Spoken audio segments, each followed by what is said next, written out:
மக்களே 135வது எபிசோட்ல போயிடலாம். எபிசோட்ல யாரை காட்டுறாங்கன்னா ஜோரோவை தான் காட்டுறாங்க. அவன் ஏதோ பழைய நினைவுகளை யோசிச்சு பார்த்துக்கிட்டு இருக்கான். அவன் தனியா நடந்து வந்துகிட்டு இருக்கான். பார்த்தா ஒரு பார் தான் காட்டுறாங்க. எல்லாருமே ட்ரிங்க்ஸ் அடிச்சு என்ஜாய் பண்ணி பேசிக்கிட்டு இருக்கானுங்க. பார்த்தா அது ரொம்ப நாளுக்கு முன்னாடி அங்க யசோகோவையும் ஜானியும் தான் காட்டுறானுங்க. அவனுக்கு பாக்கெட் டிஃப்ரெண்டா இருக்கானுங்க. ஏய் ஜானி இதை பாருடா, 5 மில்லியன் பெரி பவுண்டி உள்ள போட்டிருக்கான்டா. இது பாக்கெட் சூப்பரா இருக்குன்னு சொல்லிக்கிட்டு இருக்கான். அடிச்சு பப்பமான்னு சொல்லிக்கிட்டு இருக்கான் அவன். டே இவனை அடிக்கல அவ்வளவு ஈஸிலாம் கிடையாடா, நம்ம தலைதாண்டா போவாங்க, கொஞ்சம் பொறுமையாருன்னு சொல்லிக்கிட்டு இருக்கான். அதுக்குள்ள பார்த்தா யாரோ ஒரு கதவை திறந்துட்டு வரான்.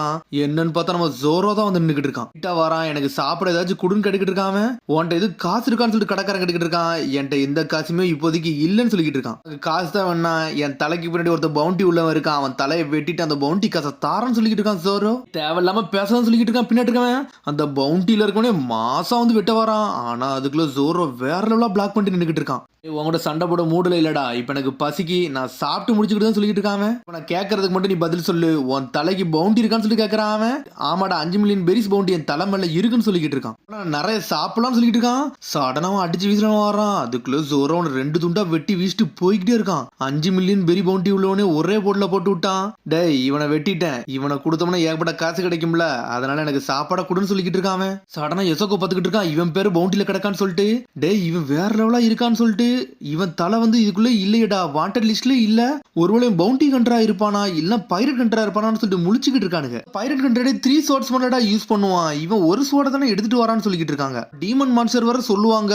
ஆனா இவனை பாக்கல அந்த மாதிரிலாம் தெரியலடா. இவன் வேற எவனாச்சும் இருப்பான்னு சொல்லிக்கிட்டு இருக்காங்க. அது மாதிரி நம்ம கையில இருக்க இறையில இவன் கொடுத்துக்கிட்டு இருக்க முடியாதுன்னு சொல்லிக்கிட்டு இருக்கான் ஜானி. பவுண்டி கண்ட்ரன்னு எனக்கு தெரியுடா, ஆனா அவன் எங்களோட இறை, அதே விடுறா நீ எடுக்க வரும்னு சொல்லிட்டு ஜானி கேட்டுக்கிட்டு இருக்கான். முதல்ல பார்த்தது நாங்க தான்டா, இவன் என்னோட பவுண்டின்னு சொல்லிக்கிட்டு இருக்காம. ஆனா ஜோரோ அதெல்லாம் மதிக்காம சாப்பிட்டுக்கிட்டே இருக்கான். அவன் தான் பைரட் கண்ட்ரோல் ஜோரோன்னு தெரியாம தான் சண்டை போட்டுக்கிட்டு இருக்கானுங்க. அவங்களோட பவுண்டின்னு சொல்லிக்கிட்டு இருக்கான். ஆனா ஜோரோ சாப்பிட்டு முடிச்சுட்டு சடனா வேற லெவல்ல நின்னுட்டு இருக்கான். காக்கையை பத்தி உங்களுக்கு யாருன்னு தெரியுமான்னு சொல்லிட்டு கேட்டுக்கிட்டு இருக்காம. ஆமா 7 வார்லாட்ல ஒருத்தன் இருக்கான்னு சொல்லிக்கிட்டு இருக்கான். என்னோட ஜேர்னியை வந்து நான் அவனை அடிச்சு நொறுக்கிறது தான்டா, அவனை டிஃபீட் பண்ணிட்டு இந்த வேர்ல்டு இதுல கிரேட்டஸ்ட் ஸ்வாட்ஸ் மாஸ்டர் ஆகுதாண்டா என்னோட பிளானே. போற போக்குல இந்த பவுண்டி எல்லாம் கலெக்ட் பண்ணிக்கிட்டு இருக்கேன். எனக்கு சாப்பாடுக்கு மட்டும் காசு இருந்தா போதும்னு சொல்லிக்கிட்டு இருக்கான். பவுண்டி கண்ட்ரோல் நான் கன்சிடரே பண்ணலன்னு சொல்லிக்கிட்டு இருக்கான். வேர்ல்டு கிரேட்டஸ்ட் ஸ்வாட்ஸ்மானா டேய் இவன் சொல்றதெல்லாம் பாத்தியாடா, சிரிப்பா இருக்குடா, கனவு காங்குற மாதிரி இருக்குன்னு சொல்லிக்கிட்டு இருக்கான். கனவுல எதுலயும் இருக்கியான்னு சொல்லி கேட்டுக்கிட்டு இருக்கானுங்க. டேய் நான் சின்ன வயசுல இதை முடிவு எடுத்துட்டா, அதனால என்னோட இதுல விட்டு நான் மாறிலாம் போக போறதுன்னு சொல்லிக்கிட்டு இருக்கான். சின்ன வயசுலயே முடிவு எடுத்துட்டியா, உனக்கு பாக்கல சிரிப்பா இருக்குன்னு சொல்லிக்கிட்டு இருக்கானு. அவனுங்க உங்களால கிளைம் பண்ண முடியுமான்னு எனக்கு தெரியல, வேணா நேவிட்ட கொடுத்து நீங்க கிளைம் பண்ணிக்கோங்க, இந்த பவுண்டி உங்க குழுதுன்னு சொல்லிட்டு போய்கிட்டே இருக்கான் ஜோரோ. ஆனா நான் சாப்பிட்டதுக்கு பே பண்ணிட்டு போய்கிட்டே இருக்குன்னு சொல்லிட்டு ஜோரோ அங்க இருந்து கிளம்பி போய்கிட்டே இருக்கான். பார்த்ததை கொடுத்துட்டு அந்த 5 மில்லியன் பெரிஸ் பவுண்டியும் வாங்கிட்டானுங்க. ஜானி நம்ம வேற ரோல் பண்ணிட்டோம், நம்மளுக்கு பவுண்டி காசு கிடைச்சிருச்சுன்னு சொல்லிட்டு யசோகோ சொல்லிக்கிட்டு இருக்கான். ஆனா ஜானி அமைதியாவே இருக்கான். யசோகோ எதுக்குடா நீ பவுண்டரி கண்ட்ரா ஆனன்னு சொல்லிட்டு ஜானி கிட்ட இருக்கான். எதுக்கா, ஏன்னா நான் சாப்பிடுறது கண்டிப்பா பவுண்டரி கண்ட்ரா ஆனன்னு சொல்றான். எனக்கு இன்னொரு ஆசை இருந்துச்சு, நான் ஒரு பவுண்டரி கண்ட்ரா பார்த்தேன். எதிரிகளை பார்த்தாலே தலை எடுக்கிற மாதிரி ஒருத்தர் இருந்தாரு, அவரை பார்த்தாண்டா நான் வாழ்க்கையே ஆரம்பிச்சேன்னு சொல்லிக்கிட்டு இருக்கான். அவன் மாதிரி ஒரு ஆளா மாறன்னு தாண்டா நினைச்சேன். அதுக்காண்டிதான் இவ்வளவு நாள் நான் போட்டி போட்டு வந்துகிட்டு இருந்தேன். அதனாலதான் பேண்டிட்ஸ் கூட எல்லாம் சண்டை போட்டேன்னு சொல்லிக்கிட்டு இருக்காங்க. அதனால ஒரு நாள் வரும், திருடெல்லாம் பிடிச்சி வெட்டது தாண்டா என்னோட கோலாவே இருந்துச்சு, அதான் என்னோட ஏமா இருந்துச்சுன்னு சொல்லிக்கிட்டு இருக்கான். அப்புறம் என்னோட ப்ரொஃபஷனே மறந்து நான் எதையும் நோக்கி போய்கிட்டு இருக்கேன்னு சொல்லிக்கிட்டு இருக்கான். அவன் கிட்டத்தட்ட என் குழுது அந்த மாதிரி தாண்டா இருந்துச்சுன்னு சொல்லிக்கிட்டு இருக்கான் யசோகோ. முன்னாடி கொஞ்ச நேரத்துக்கு முன்னாடி ஒருத்தன் வந்தான் பத்தி, அவன் என்னோட பழைய நினைவுகள்லாம் வந்து தோண்டி எனக்கு காம்ஸ்டான்னு சொல்லிக்கிட்டு இருக்கான் ஜானி. இந்த மாதிரி சென்டிமெண்டெல்லாம் பேசாதான் சொல்லிக்கிட்டு இருக்கான். டே வாய மூடுன்னு சொல்லிக்கிட்டு இருக்கான் ஜானி. சடனா ஊர் மக்கள் எல்லாம் பயந்து ஓடுறாங்க.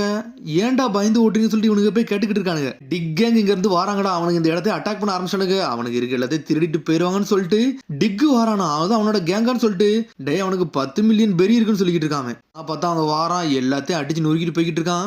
ஊர்ல இருக்கிறதே திருட ஆரம்பிச்சிட்டான் வந்தவன். என்னடா பண்ண, நம்ம என்ன பண்ணனே அவனுக்கு தெரியல, வந்தவன் அங்க இருக்க எல்லாத்தையும் திருடிக்கிட்டே இருக்கான். டே அவனுக்கு ஈக்குவல் கிடையாடா, நம்ம என்னடா பண்ணணும்னு சொல்லிட்டு ஊர் மக்கள் எல்லாம் பாத்துக்கிட்டு இருக்காங்க. வந்த சும்மா மட்டும் இருக்காம எல்லாத்தையும் அடிச்சு நொறுக்கிக்கிட்டு இருக்கான். இந்த கோழைகளை பாருடா, நம்ம அடிக்க பார்த்து வேடிக்கை பார்த்துக்கிட்டு இருக்கானுங்க.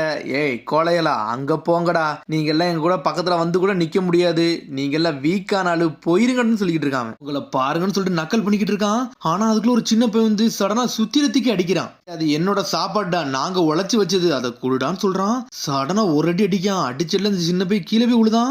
ஆனா அவன் திரும்பி அடிக்க வரான். ஹேரி போகாதன்னு சொல்லிட்டு ஒருத்தர் கத்திக்கிட்டு இருக்காரு. உடனே ஜானி கோவப்பட்டுக்கிட்டு இருக்கான். அவங்க கூட எல்லாம் நல்லா சண்டை போட முடியாதுன்னு சொல்லிக்கிட்டு இருக்கான் ஒரு பக்கம் யசோகோ. ஆனா இருந்தாலும் சின்ன பையனை அடிச்சு நொறுக்கிக்கிட்டு இருக்கான். இந்த பழைய அலப்பத்தை யோசிச்சு பார்க்கான். ஏன்னா அவரை மாடி இங்க இருக்க கூடாதுன்னு சொல்லிட்டு அந்த சின்ன பையனை தூக்கி போட்டு மிதின்னு மிதிச்சுக்கிட்டு இருக்கான். நான் இனிமேல் சும்மா இருக்க போறதுன்னு சொல்லிட்டு பழசெல்லாம் யோசிச்சு பாக்குறான்.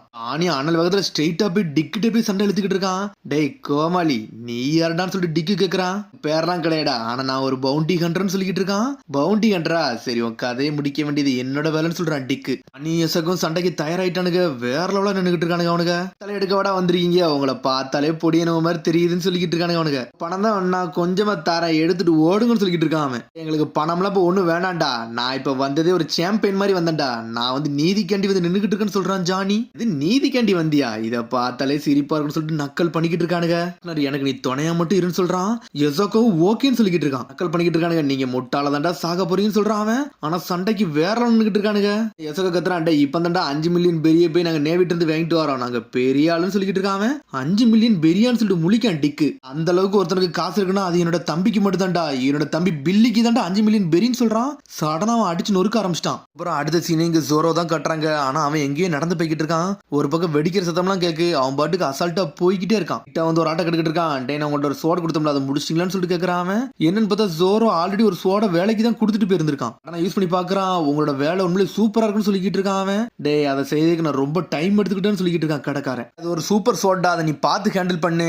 நார்மல் சோடா இருந்தா இந்த மாதிரி உடஞ்சிருக்கும், ஆனா ஒரு சூப்பர் சோடனால நல்லா வெயிட் தாங்குதுன்னு சொல்லிக்கிட்டு இருக்கான். இதை நான் கேர்ஃபுல்லா வந்து ஹேண்டில் பண்ணிக்கிட்டு சொல்லிக்கிட்டு இருக்கான் ஜோரோ ஒரு பக்கம். உடனே ஜோரோ அந்த சோடையை பார்த்துக்கிட்டு அப்படி பழைய விஷயத்துல யோசிச்சு பார்த்துக்கிட்டு இருக்கான். அதுமே போட்ட அளவுக்கு நான் மாறியே தீருவேன், இந்த வேர்ல்டு ஸ்ட்ராங்கஸ்ட் ஸ்போர்ட்ஸ்மேனா ஆவன்னு சொல்லிட்டு சத்தியம் எடுத்துட்டு வந்திருப்பான். அதெல்லாம் தான் அவன் யோசிச்சு பார்த்துக்கிட்டு இருக்கான். ஆனா ஜோரோ வரான். ஜோரோ வந்து அவன்கிட்ட சொல்றான், டே, உனக்கு நிறைய கொடுக்கணும் தான் ஆசையா இருக்கு, ஆனா இப்ப என்கிட்ட காசு இல்லைன்னு சொல்லிக்கிட்டு இருக்கான். அதெல்லாம் ஒன்னும் பிரச்சனை இல்லடா, நீ தந்த சோடு வந்து உண்மையிலே சூப்பரா இருந்துச்சு, அது யூஸ் பண்ணதுக்கு ரொம்ப சந்தோஷம் சொல்லிக்கிட்டு இருக்கான்.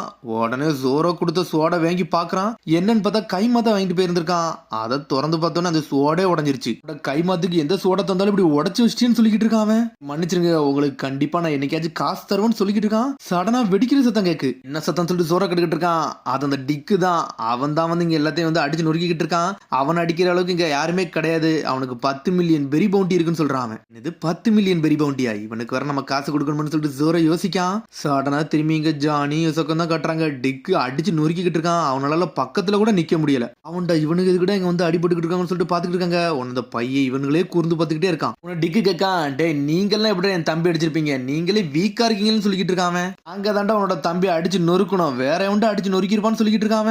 நீங்க நல்லா வீக்கா இருக்கீங்கன்னு சொல்லிட்டு இருக்கான். சடனா பாஞ்சு ஒரு போடு போடுறான். போட்ட போடுல 2 பேரும் செதறுதானுங்க, சுத்திட்டு போய் விழுறானுங்க. அவனுக்கு பாக்கே பாம்பா இருக்குன்னு சொல்லிக்கிட்டு இருக்கான். சடனா ஒரு அட்டாக்கத்துக்கு போட வரான். ஆனா அதுக்குள்ள அந்த பையன் வந்து உள்ள வந்து நின்னுக்கிட்டு இருக்கான். இவமாடா சாக விரும்புறன்னு சொல்லிட்டு கேட்டுக்கிட்டு இருக்கான். உடனே அந்த பையன் அப்படி பயந்து போய்கிட்டே இருக்கான். பாஸ், நம்ம வேலை எல்லாமே முடிஞ்சிருச்சு, எல்லாத்தையும் நாங்க நிறைச்சிட்டோம்னு சொல்லிட்டு வரானுங்க. பாட அந்த வீக்லிங் கூட எல்லாம் சண்டை போட விரும்பல, வாங்கடா நம்ம இங்கிறது போவோம்னு சொல்லிட்டு இருக்கான் டிக்கு. உடனே சடனா ஜானி டென்ஷன் ஆயிட்டான். டே, நிப்பாட்ரா, யார பாத்துட்டா முட்டாளுன்னு சொன்ன கோலன்னு சொன்ன, உன் கதையை முடிக்காதாண்டா நாங்க நிக்கிறோம் அப்படி சொல்லிக்கிட்டு இருக்கான். ஒரு பக்கம் இவன் கூட சண்டை போட கூட நீங்க ஒருத்து கிடையாது, நீங்க எல்லாம் என்னடா சத்தம் போட்டு பேசுறீங்கன்னு சொல்லி கட்டிக்கிட்டு இருக்கான் டிக்கு. நான் சண்டைக்கு தயாரா நிக்கண்டா, முடிஞ்சா என் கூட சண்டை போட்டு பாருன்னு சொல்லிக்கிட்டு இருக்கான். ஒரு பக்கம் தேவையில்லாம சண்டை போட விடாதீங்க, நீங்க இது ஒழுங்கு மரியாதையே போயிருங்கன்னு சொல்றான். சடனா அவன் ஆளுகளை விட்டு அடிச்சு நொறுக்க விட்டான். அந்த சின்ன பையனை அடிச்சு வீசுதான். ஆப்போசிட்ல ஜோரோ வந்து நின்னுகிட்டு இருக்கான். 5-6 பேர் சேர்ந்து ஜானியும் யோசக்கையும் விட்டு நொறுக்கு எரியுதாங்க. சடனா அந்த பையன் வந்து அடிக்கலான்னு வரான். ஜோரோ வந்து பையனை பிடிக்கான். என்னை விடுடா, நான் அவனை போய் அடிக்கணும்னு சொல்லிக்கிட்டு இருக்கான். நீ சின்ன பையனா இருக்கடா, உனக்கு பவர் இல்ல, இப்போதைக்கு ஒன்னாலாம் சண்டை போட முடியாதுன்னு சொல்லிக்கிட்டு இருக்கான். ஆனா அந்த பையன் அழுதுகிட்டு அப்படியே நின்னுகிட்டு இருக்கான். என்னன்னு பார்த்தா யோசக்கையும் ஜானியும் அடிச்சு நொறுக்குறானுங்க. அடிச்சு ரத்தம் தெறிக்க வெளுத்து எரியுதானுங்க. என்னடா இவன்கிட்ட இன்னும் விளாண்டுகிட்டு இருக்கீங்க, இவனு கதையை முடிங்கடா, முடிச்சுட்டு போய்கிட்டே இருப்பான்னு சொல்றானுங்க. அவனுங்க வந்து நம்மள அடிக்கவான்னு சொல்லிட்டு நக்கல் பண்ணிக்கிட்டே இருக்கான். சடனா பார்த்தா ஜோரோ வந்து நின்னுகிட்டு இருக்கான். இவன் கதையை முடிக்க போறேன்னு சொல்லிட்டு எதிரி ஒரு போடு போட வரான். அதுக்குள்ள பார்த்தா ஒரு சத்தம் தான் கேக்கு. என்னன்னு பார்த்தா ஜோரோ வந்து நின்னுகிட்டு இருக்கான். டே, இந்த சண்டை முடிஞ்சு ரொம்ப நேரம் ஆச்சுன்னு சொல்லிட்டு இருக்கான் ஜோரோ. இவன் தாண்டா அப்பலாம் வந்தவன்னு சொல்லிட்டு யோசக்கும் ஜானியும் பாத்துக்கிட்டு இருக்காங்க. ஜோரோ சொல்றான், டே, என்னை மன்னிச்சிருங்கடா, இந்த வட்டி உங்களோட இறைய நான் தூக்க போறேன், என்னை மன்னிச்சிருங்கன்னு சொல்லிக்கிட்டு இருக்கான். காசு வேணும், இதை நான் எடுத்துக்கலாமான்னு சொல்லிட்டு கேட்டுக்கிட்டு இருக்கான். அவன் ஓகேன்னு சொல்றானுங்க. சடனா வந்தோன்னு ஜோரோ வேற லெவல்ல நின்னுட்டு இருக்கான். சடனா கரிச்சி படுத்து தலையில கட்டுதான். டே, இந்த ஒயிட் சோடுலான்னு சொல்லிட்டு மிரண்டு பாத்துக்கிட்டு இருக்கானுங்க. சோட நான் கொஞ்ச நேரம் எடுத்துக்கலாமான்னு சொல்லிட்டு கேட்கறான். அவன் சரின்னு சொல்றானுங்க. அவனுங்க எதுக்குள்ள 2 சோடா எடுக்கான்னு சொல்லிட்டு சடனா வாயில ஒரு சோடா வச்சுட்டு கையில 2 சோடா வச்சிருக்கான். 3 சோட் ஸ்டீல்டா இவன். டே, பைரட் கண்டர் ரொரோன்னு ஜோரோன்னு சொல்லிட்டு மிரண்டானுங்க அவனுங்க. பைரட் கண்டர் நீ ஆடான்னு சொல்லிட்டு பாத்துக்கிட்டு இருக்காங்க. நீ எதுக்கடா இங்கே வந்தேன்னு சொல்லிட்டு. என்னைக்குமே ஒரு ஸ்வாட்ஸ்மேன் அவன் ஸ்வாட யூஸ் பண்ணல உடைக்க கூடாடா, அவனோட ஸ்ட்ரென்த்தை பார்த்து பதனமா யூஸ் பண்ணா அந்த ஸ்வாட் பாயிண்டா இருக்கும். நான் இந்த வாட்டி அக்யூரஸியா பண்ணணும்னு சொல்லிட்டு ஜோரோ பாத்துக்கிட்டு இருக்கான். 3 ஸ்வாட்ஸை வச்சுலாம் என்ன ஜெயிக்கலாம் முடியாதுன்னு சொல்லிட்டு டிக்கு நக்கல் பண்ணிக்கிட்டு இருக்கான். ஜோரோ அப்படி காமா அமைதியா இருக்கான். அதே முடியும்னு சொல்லிட்டு கத்துறான். நம்மள தயாரிக்கிட்டு இருக்கான். பாஞ்சு போய் வெட்டி வீசுறான். அடிச்சு அடியில 10 பேர் துண்டு துண்டா போயிட்டானுங்க. எல்லாம் மிரளுதாங்க. டே பாத்துடான்னு சொல்லிட்டு இருக்காங்க. சடனா ஜோரோவை பார்த்து ஒரு ஓடு போடுறான். போட்ட உள்ள வெடிச்சு செதறது. என்னன்னு பார்த்தா சடனா இங்க எடுத்த காட்டுறாங்க. என்னன்னு பார்த்தா ஜூசப்பா தாங்க காமிச்சிட்டு இருக்காங்க. அவன் பாயிண்ட வச்சு ஒரு இடத்தையும் அடிச்சு சொல்லிட்டு இருக்கான். மவுண்டன்லாம் பிரு தெரியுதான். என்னன்னு பார்த்தா ஜோரோ கனவு கண்டுகிட்டு இருக்கான். அந்த கனவுல இருந்து வெளியே வராமன். ரோபின் அங்க வரா, என் பக்கத்துல வராதான்னு சொல்லிக்கிட்டு இருக்கான். அவன் குளிர் அடிக்க மாதிரி இருந்துச்சு, அதனாலதான் வந்தேன், அதனாலதான் துணியை போத்த வந்தேன்னு சொல்லிக்கிட்டு இருக்கா. அவ என் பக்கத்துல என்கிட்ட சொல்லாம வராம இருந்தாலே போதும்னு சொல்லிக்கிட்டு இருக்கான் ஜோரோ. நான் சில விஷயத்தெல்லாம் கேள்விப்பட்டிருக்கேன். பைரட்ன்ற ஜோரோ வந்து கொஞ்சம் வித்தியாசமா இருப்பாரு, கொஞ்சம் ரகடா இருப்பாருன்னு சொல்லிட்டு. அது உண்மைதானான்னு சொல்லி கேட்டுக்கிட்டு இருக்காம. நான் பைரட் கண்டர்லாம் என்னைக்கு நான் சொன்னதே கிடையாதுன்னு சொல்லிக்கிட்டு இருக்காங்க. ஆனா உனக்கு எவன் அந்த பேரை கொடுத்தானே தெரியல, ஆனா அது உண்மையிலே சூப்பரா இருக்குன்னு சொல்றா ரோபின். எனக்கு ஒரு விஷயமே கிடையாதுன்னு சொல்லிக்கிட்டு இருக்கான். ரோபின் அப்படி ஓரமே உட்காந்துட்டு ஜோரோவை பார்த்து சிரிச்சுக்கிட்டு இருக்கா. இங்க ஒரு பக்கம் திரும்பி ஜோரோட பழசம் காட்டுறாங்க. நம்மளும் ஒனிகிரின்னு சொல்லிட்டு டிக்கையே வெளுத்து எரியுதான். 3 ஸ்வாட் ஸ்டைல அடிச்சல்ல ரத்தம் பீரிச்சிட்டு விழுந்துட்டு வெளியே. நீ யோசக்கோ மிரண்டானுங்க. டே இந்த வாட்டி என்னோட ஸ்வாடு உடையவே இல்லடா அப்படின்னு சொல்லிக்கிட்டு இருக்கான் ஒரு பக்கம்.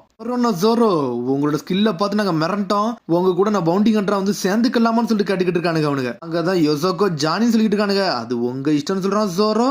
சரின்னு சொல்லிட்டு என்ஜாய் பண்றானுங்க. அப்பதான் பிக் ப்ரோன்னு சொல்றானுங்க. அதோட எபிசோட் முடியுது. அதுக்கடுத்து எபிசோட் சந்திப்போம். மறந்து சப்ஸ்கிரைப் பண்ணி ஷேர் பண்ணி கமெண்ட் பண்ணுங்க. பெல் பட்டன் மறந்து. See you, bye.